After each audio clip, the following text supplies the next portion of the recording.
Welcome to County Report this week. I'm Lorna Virgelli. Thank you for joining us.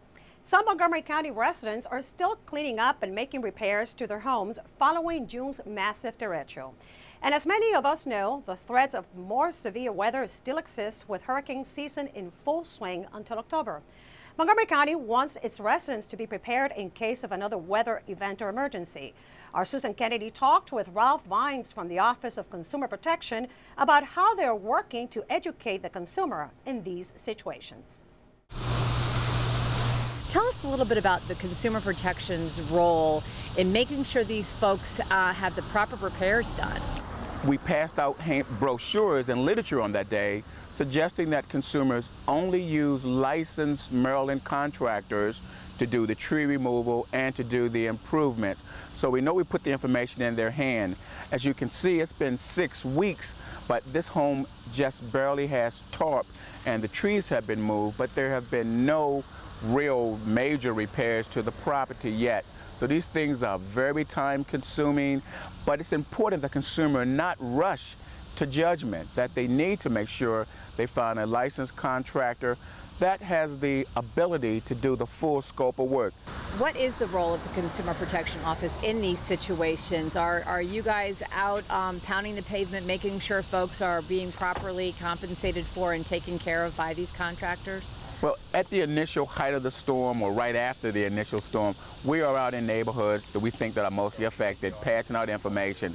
But there's a limited number of us. But the police and other law enforcement agencies are also out there, and they are a resource. If you really feel someone is at your door, they're a crook, they're a scammer, don't be afraid to call the police. They can come out, they can identify these people, and that's a safety for you as the victim.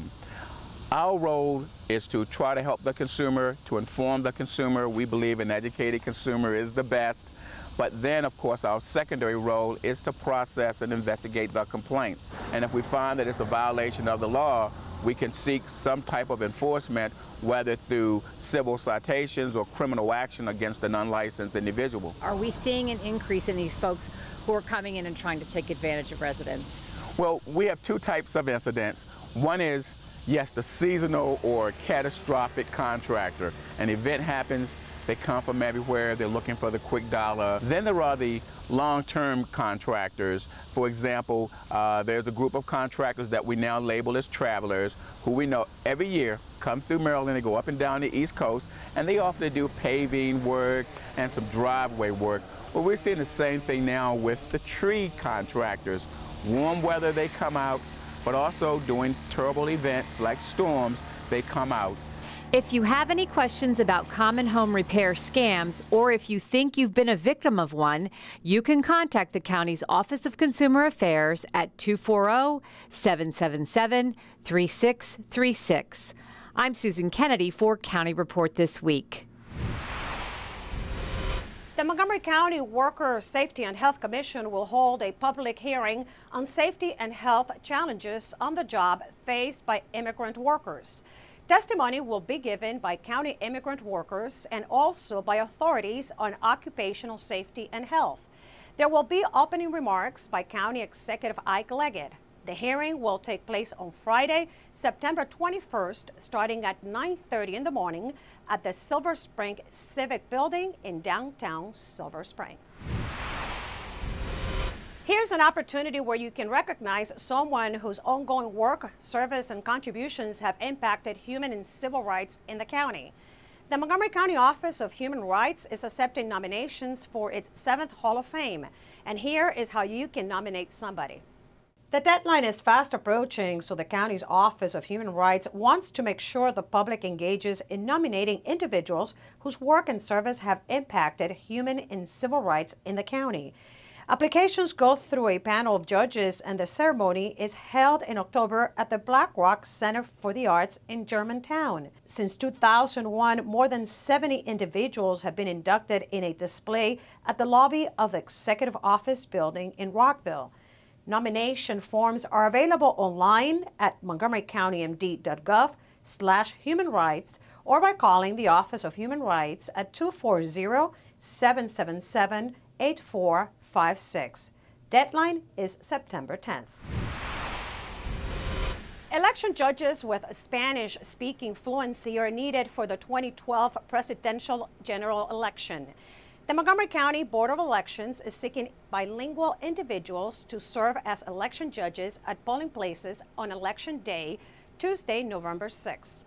Maryland election law requires that election judges must be registered to vote in the state of Maryland, 17 years of age or older, and a U.S. citizen. Montgomery County residency is not a prerequisite to serve. All election judges will be compensated for training and for Election Day service. If you're interested, contact the Montgomery County Board of Elections at 240-777-8532 or download an election judge questionnaire from the website at 777vote.org. When we come back, it's graduation for some bioscience students.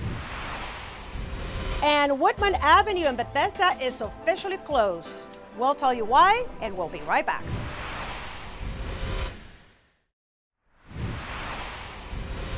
Welcome back to County Report This Week. I'm Lorna Virgili. 16 Montgomery College students recently graduated from a new course specializing in the bioscience field. The course was designed in cooperation with a local business and comes at a time in which qualified employees are desperately needed. Montgomery County Executive Ike Leggett was the keynote speaker at a recent event at Montgomery College's Germantown campus. The occasion was the graduation of the first clinical project management course held at Montgomery College. We are a leading biotechnology hub throughout the entire nation, literally around the world. And to the end that we can have collaboration between the private sector, our academic institutions, provide clinical trial practitioners with the skills that they need. The 13-week course was a joint collaboration between Montgomery College and Amarex Clinical Research, a Germantown-based company. We met with Amarex and we said, okay, you know what is needed. Can you help us creating the curriculum? And they said yes. So college met with Amarex, we created the curriculum, and we jointly teach this course.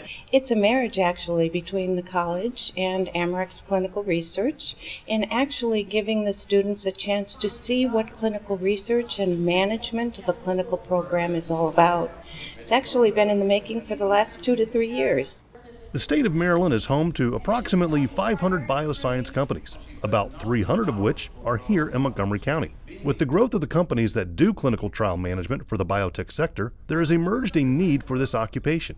Amarex could not find these uniquely talented workers and turned to the college to grow the skill set and the occupation and make it available to companies right here in proximity. We have a need for clinical trial professionals that we use for our company, and there is a shortage of those individuals. This course was priceless. I felt confident to be a leader in the clinical trial clinical field. The professors were excellent. I've had the opportunity to work with people with very diverse backgrounds, and that has really helped me acquire new knowledge, new experiences, and hopefully I should be able to apply those experiences going forward. Following the event, a number of the graduates received additional good news: job offers from Amarex Clinical Research. Yet another example of how Montgomery College is working with the local community to provide endless possibilities. If you're a SmartTrip card user, here's Tom Polk from the county's Department of Transportation to tell us about the new rate adjustments that took place starting on September 1st. Tom? Hi, I'm Tom Pogue, Community Relations Manager for the Department of Transportation. Here's an update from Montgomery County. Beginning September 1st, SmartTrip customers will be able to get a $3 rebate for a new card purchase when they register the card online. The card still costs $5, but a $3 credit will be refunded to the card 5 days after its first use. SmartTrip online registration protects a rider's balance if the card is lost or stolen and allows customers to add value to the card via the web. Also starting on September 1st, riders will need a minimum of $1.20 on their SmartTrip card to enter the Metrorail system. For riders using a senior disabled SmartTrip card, the minimum will be 35 cents. This makes SmartTrip consistent with paper fare cards. Riders are encouraged to take advantage of the plastic rechargeable fare card that offers lower fares. For example, bus riders save 20 cents a ride, get free bus-to-bus transfers, and a 50-cent discount if transferring to rail. This fall, Metro is adding Smart Trip Card vending machines at all Metro Rail stations. For more transit fare information or to purchase a Smart Trip Card, go to Metro's website at WMATA.com. We're working to keep you moving. It's official. Woodmont Avenue between Bethesda and Miller Avenues is closed. This section of roadway in Bethesda will remain closed for 20 months during construction of a public-private partnership project that includes apartment complexes and underground parking. When completed, the project will triple the number of public parking spaces to over 900. The construction project is scheduled for completion in the fall of 2013. When we come back, some MCPS students got quite a surprise when they returned to their school. We'll tell you what that was all about. And Montgomery College has a new head baseball coach. We'll be right back.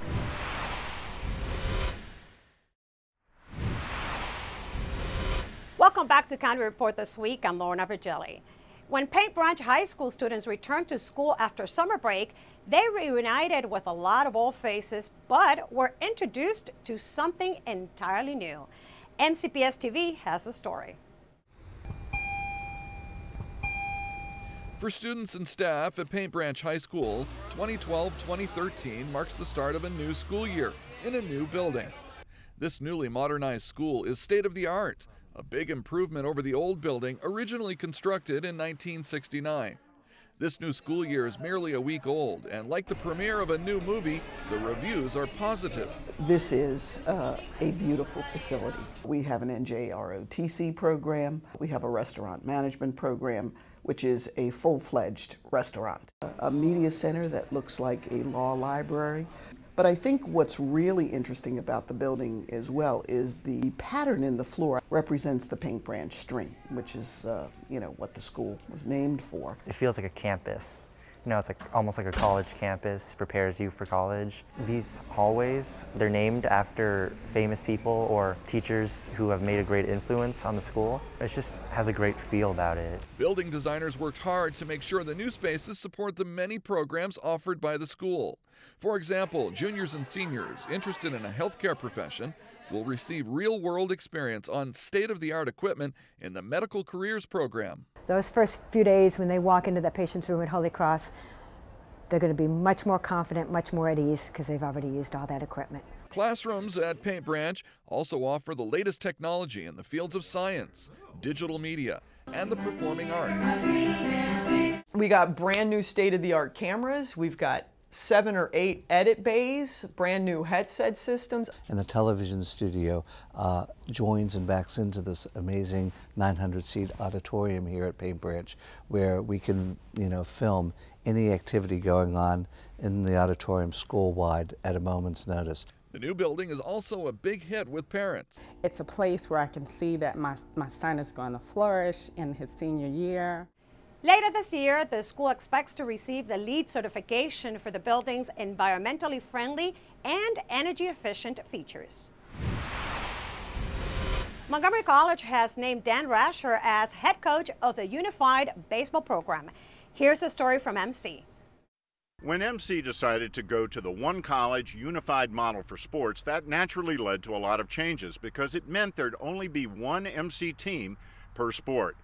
But luckily for MC fans, there's one sport that had no change at the top, and that's baseball. Dan Rasher has been named the head coach of MC's Unified Baseball Program, and given his career record on the Germantown campus, it's no wonder why. We've gone to the World Series 6 out of 7 years, and one of the things that I'm most proud of is every kid who's played in our program has got to experience that.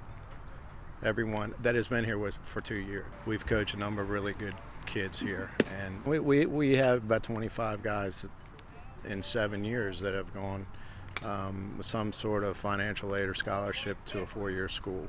And now that MC is unified athletics, there's just one baseball team, and that should help generate even more success. It seems like every year we're 1 or 2 players short, in the World Series, and Maybe with the realignment of the schools, we will, get that extra player, and it'll help us out and get over the hump and maybe win the whole thing. Rasher is holding tryouts today because he has holes to fill, having graduated several key players from last year's team. We're looking for guys that want to be here and want to compete. A lot of times we take guys that haven't got a lot of exposure in high school, and we work with them, and they turn out to be some of our better players. It's a new chance for them. It's a second chance, starting with a new coach. And after the tryouts, the holdovers and new players will play an abbreviated but important schedule of fall games. What we want to do is, as a coaching staff, figure out what we need to work on.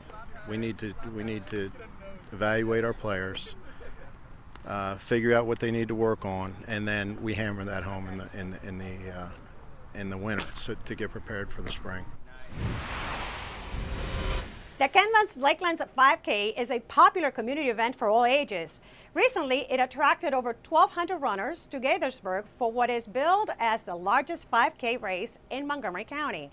The first runner to cross the finish line did it with a time of 15 minutes and 14 seconds. My MC Media's Sonia Burke reports. The 5K course loops through the communities of Kentlands and Lakelands and starts right here on Main Street, where the runners take off in waves. On your mark. Go! There are so many people registered for this race that for safety, the start is organized in waves, with the fastest runners taking off first. It's the largest 5K in Montgomery County, and I think part of the reason is the setting. I think part of the reason is because of all the volunteers who really spend the whole year volunteering to get this to run so smoothly. We've got course marshals at every intersection.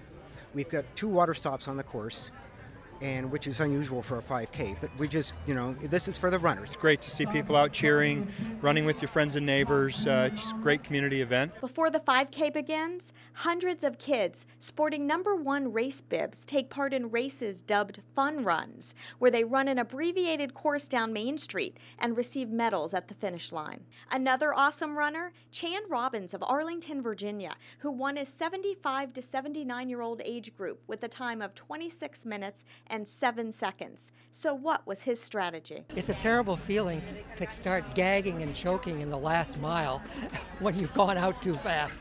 So I just paced myself well. These 2 Gaithersburg City Council members are racing for bragging rights. This is the 5th year, and in races we've run against each other. It's 2-2, so this is like the rubber match right here. I don't think so. I think I'm ahead. I think it's 3-2 right now. So this year, Ashman wins the council challenge, and Sesma congratulates him with some victory water and a few parting words. Well, what do you expect? The guy's got 18 years on me. He's lighter than I am. He's a natural athlete. Let the excuses but go on. I was just glad to be here to compete because Judd is a gracious competitor. For My MC Media, I'm Sonia Burke reporting. When we come back, artists get ready to audition to perform during the county's Martin Luther King celebrations. And World of Montgomery Festival returns to Wheaton. We'll tell you when the festivities will take place.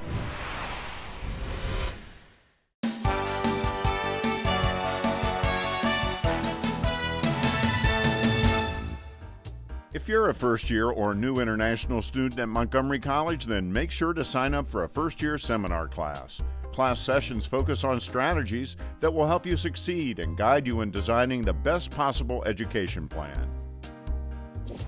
MC fall sports are in full swing, so come on out and support the Raptors. Check out a volleyball match or a women's or men's soccer game. Their schedules are online at montgomerycollege.edu/athletics. And don't miss your last chance to view the Portraits of Life LGBT Stories of Being exhibit on display at the Morris and Gwendolyn K. Fritz Foundation Arts Center on MC's Tacoma Park Silver Spring campus. The exhibit closes September 17th. For more information about the endless possibilities at your community college, visit our website.